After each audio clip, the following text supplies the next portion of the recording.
Hey there. So I finally finished another campaign. I did this one as Mawar, mostly to get the Mawar Never Changes achievement, but I got a couple more along the way. So I'm just going to show you guys a slow time lapse focusing on my country, and then a fast one focusing just on all the world. And then I'll just talk about my country afterwards. So enjoy.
Alright, that's enough of that music.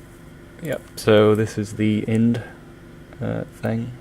I have a lot of cores going apparently, I guess all over here. Yeah, just this random crap I was taking last second. Alright, well yeah, that's us. I started off just going for the Mawar Never Changes, but then it just went really well, so I thought we could just go ahead and get the Sun Never Sets on the Indian Empire. So I got that. I used the Ignore coring cost to take that, which is Ottawa. And then I just took Canton from Ming a long time ago. Not that long, pretty long ago. Yeah, I knew I'd get that Sun Never Sets achievement pretty early on after deciding I was going to go for it, but the main goal was to control every island and province like in the Indian Ocean here. But unfortunately, Britain still has some. I think Russia has 3. Let's see, we go. Yeah, 1, 2, 3. And then I think Brunswick and Lorraine maybe have 2 over here. And Ming has Cebu. I couldn't be asked to go to war with them again. It was a lot of work, and they wouldn't give in to a threat. Not quite. But yeah, I did pretty good. Making decent money, not the best. I mean, ideally I could have pushed everything to Zanzibar and collected there, but like Britain, now they're just holding it there, but for a while they were just sending so much out that I didn't want to make that my node. I just kept my main one as Gujarat, and I guess I could have done Gulf of Aden as well, but yeah, I just had way more control here, so I just left it there. Maybe not the best play, but I don't know. I don't really care. I had enough money. And it is part of Barat's mission tree to take over Persia. It gives you claims on all that, but I don't really see the point to doing that because I can't steer that. I guess to collect there, it's a good node. I don't actually have any of the power there. But, I mean, other than stopping them from pulling a little bit from Lahore, but they're honestly getting so little from it that I don't really care. But yeah, the other guy did that, and the guy that I basically copied for this idea of the Mare Nostrum on the Indian Ocean, he had all the islands and he took Persia, so better than me, unfortunately. And yeah, as you saw, income just broke 1,000. It kind of teetered around a little bit. I think. Okay, so I did actually have a couple gold. Most of those would be in trade companies. And then we have a lot of corruption being rooted out. I don't really remember why I had this much. Maybe like to embrace enlightenment or something, because I just kept spending all my money, so I was never sitting on any. But yeah, I guess that guy's game either was from pre. Okay, I guess that guy's game was either from pre states and territories limits, or he just said fuck it and took it anyway. Because I don't even have, like, there's one here and then all of these Persia ones, which I'm guessing is probably at least 12. And I'm still getting half of the max penalty already, so yeah, no thanks. We're pretty high on absolutism. I think the main thing that was keeping me was 2 in war exhaustion, because fighting Ottomans were really strong this game. I think they still even have more force limit than me. Let's see. Yep, quite a bit more. I do have a bigger army, but yeah, not ideal. And then Britain was the bigger pain in the ass with this from for 200 years they've had over 100 heavies, and then for the last 150 they've had 200. Portugal had a lot as well, almost as much as me. I didn't really focus on Navy too much because I didn't know that I wanted to do this until basically after I had formed Rajputana, which was, I already had all of India, but naval force limit was still pathetic, which was unfortunate. But yeah, I did my golden era a little bit late, but it lasted till the end of the game, so that was alright. Yeah, I didn't quite manage. I just couldn't squeeze another war against Great Britain in, because I had one last mega war, which was against Austria, Prussia, Portugal, Spain, Britain, and Venice, which was just a ball ache. I was just getting super salty and stuff, so I just wiped peace with most people. I took the coast over here from Prussia, and then they had something around here, like Philippines maybe, and then Austria and Venice each had a province here, so I took those. I think Austria had 2. But yeah, and then It's not showing up here, but I did get Mawar Never Changes. I don't know why it's not here. But yeah, we got this one as well, and then the sun never sets on the Indian Empire, of course. And the HRE was actually gaining. They passed these last two, because I had all theirs revoked. They passed these last two in like the last probably 30 or 40 years of the game, which was quite impressive. It's going up usually more than that. It's actually just because they're at peace, so I don't know what happened, but yeah, Austria's being back in control, which is, you know, impressive. So yeah, this is the world. Of course, colonizer AIs are just fucking idiots, and they colonize Canada, even though that'll never help them. And it's fucking England going all the way over here instead of focusing on 13 colonies in Canada and Brazil.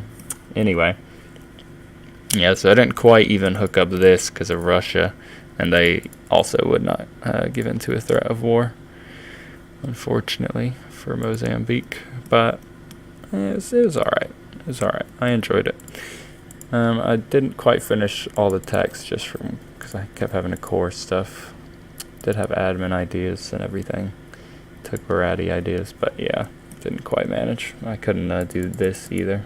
I don't remember what was keeping me, but I also don't really care. But yeah, that's the state of the world. Oh, excuse me. And I'll just show you guys this in screen to get some more generic stats. Yeah, 98 religious unity. I didn't really convert anything. I just went humanist, so it didn't really matter. And I kind of had to because I just kept having revolts spring up everywhere for a long time, and I couldn't really expand for a minute. But yeah, I was going with like 40k stacks, I think, so like 2 more, and I would have been slightly above force limit. That's how many I had. You can do the math. I'm not going to. There's my slightly pathetic fleet.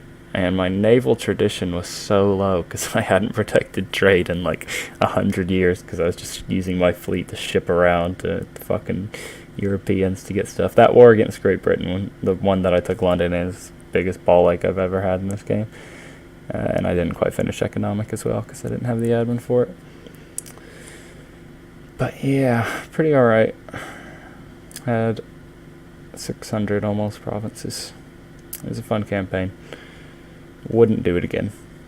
It's kind of obnoxious fighting the Europeans. The guy that did it, that I was kind of imitating, did it as Vijayanagara, so I would think he had a good bit of an advantage in that he can start attacking and colonizing coastal stuff like in Malacca and East Africa faster, which would have been nice, but I didn't even build a fleet until, like I said, until I basically unified India. But yeah, definitely could have done better, but I was really just kind of farting around.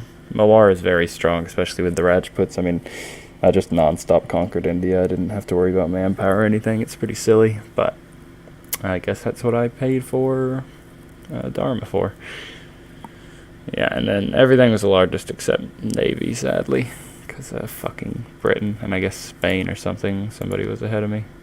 I can't pull it up. I don't care. But yeah, so that's that one.